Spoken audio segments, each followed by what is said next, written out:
So, what just happened? On the night of May 6th, India launched what many are calling a reckless strike against Pakistan, but it didn't go as planned at all. 5 of India's aircraft were shot down. A drone, too. Pakistan's defenses held strong. So strong, in fact, that Indian troops were seen waving white flags. That's not just symbolic, that's surrender. Pakistan didn't just defend itself militarily, it also pushed back diplomatically. While India expected support, it got slammed.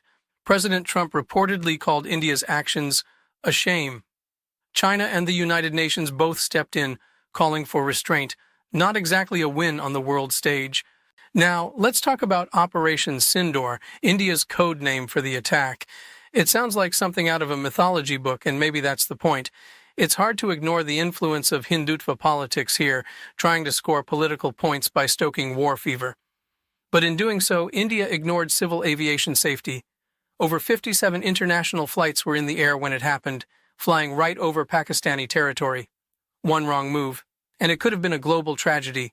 This isn't a one-off either. India's been taking risky steps lately, unilaterally suspending the Indus Water Treaty, cutting off water from the Chenab River, and now flying sorties over places like Sialkot, Bahawalpur, and even Azad Kashmir. That's not just aggression, it's a pattern. And it's hurting people. 26 civilians in Pakistan were killed, 46 injured, a mosque, schools, even infrastructure near the Neelam Jhelum Dam damaged. That dam, by the way, is geologically sensitive.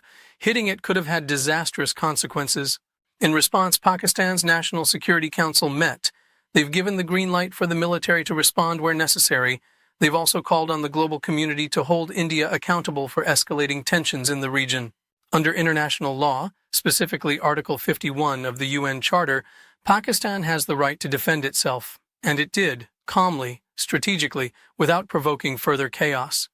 While Indian leaders scrambled to do damage control, Pakistan stood firm, its strategy clear: defend, not provoke. Even India's own national security advisor admitted they don't want to escalate, but the damage was already done. India had to debrief with major powers like the US, UK, France, Russia, Japan, trying to explain what happened. But here's the bigger picture. If India truly wants to be seen as a rising global power, it needs to act like one. Reckless military strikes, breaking treaties, and risking civilian lives, that's not how responsible nations behave. And if India has nothing to hide, it should agree to an independent investigation into the recent events, just like it should have back in 2019 during the Pulwama incident. The reality is, peace is still possible.